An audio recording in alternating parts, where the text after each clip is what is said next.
చతుర్థి నేను వీడియోలో ఆల్రెడీ చెప్పా కదా మొత్తం అయిపోయేసరికి అసలు మేడం ఎంట్రీ ఇచ్చారని. సో ఎవరో ఏంటో నా ఫైనల్ అవుట్లుక్ చూసే ముందు మన వీడియోని ఫస్ట్ టైం చూస్తున్నట్టు make sure to subscribe. So నేను చెప్పిన మేడం గారు ఈ పిల్ల పిశాచుల అమ్మగారు ఆల్మోస్ట్ ఇంకా రెడీ అయిపోయిన అన్న టైంకి వచ్చి ప్రతిసారి ఒకేలా రెడీ అయితే ఇంకా గెట్ రెడీ విత్ మీ చేయడం ఎందుకు, కొంచెం అన్నా చేంజ్ ఉండాలి, హెయిర్ స్టైల్ మార్చి ఎంతమంది అడుగుతున్నారని చెప్పి మీ అందరు కామెంట్లు చూసిన వదిన గారు నా హెయిర్ స్టైల్ మార్చడానికి వచ్చి కూర్చున్నారు. ఎలుకతో ఒకలా ఉండే నా బుడ్డి చుట్టూ ఇంత పెద్ద వాలు జడ ఇన్ని పూలు పెడితే ఎంత అందంగా ఉందో కదా. పూలు చూడడానికి అచ్చం ప్లాస్టిక్ లో ఉన్న అచ్చ స్వచ్ఛమైన ఒరిజినల్ నందివర్ధన పూలు. నైట్ కష్టపడి కూర్చొని వదిన కుట్టింది. నెక్స్ట్ ఇంకా సెట్ అవుతాయి 2 హారాలు పెట్టింది కానీ నాకు ఎందుకు హెవీగా అనిపించి తీసేయమని అడిగాను. తీసేసి సింగిల్ వేసింది కానీ వదినకి ఆ లుక్కే నచ్చింది, నాకు ఈ లుక్ నచ్చింది. మీరే చెప్పాలి రెండిట్లో ఏ లుక్ బాగుంది ఏది సెట్ అయింది అని. అండ్ దెన్ ఇయర్ రింగ్స్ దగ్గర వదినకి పెట్టడం అర్థం కాకపోతే నేను ఒక డైలాగ్ వేసాను. నాకు తెలుసు వదినా ఎలా పెట్టాలి, నాకు తెలుసు. అన్నం వండడం తెలుసా?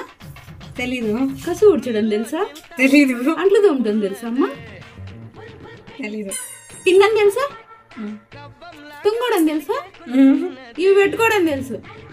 అందుకే ఎప్పుడైనా ఎవరి తిప్పులు ఆళ్లే పడాలి. నాకులాగా మీరు ఎప్పుడు తొందరపడి నాకు తెలుసు నాకు వచ్చు అని కమిట్ అవ్వకండి. మనకి రిజల్ట్ ఇలానే ఉంటది. కానీ ఆన్సర్ మాత్రం వదిలేని క్వశ్చన్ కి అర్థం కాలేదు. అవి తెలీదు ఇవి తెలుసు, బట్ వై అంటే మీకేం తెలుసు కామెంట్ చేసేయండి. నెక్స్ట్ ఇంకా నా ఫేవరెట్ మట్టి గాజులు. సో ఫైనల్లీ నా ఓవరాల్ లుక్ ఇలా ఉంది. యూస్ చేసిన జ్యువెలరీ అండ్ ఐటమ్స్ అన్ని కూడా ట్యాగ్ చేసేసాను. చెక్ చేసేయండి. అండ్ నా ఫైనల్ అవుట్ లుక్ ఎలా ఉందో మీ అందరికి ఎలా అనిపించిందో కామెంట్ చేయడం అస్సలు మర్చిపోకండి. నెంబర్ 1 నుంచి యోగా న్యూ బ్యాచ్ స్టార్ట్ అవుతుంది. జాయిన్ అవ్వాలనుకుంటే పైన వాట్సాప్ గ్రూప్ మెసేజ్ చేసేయండి. ఉంటాను.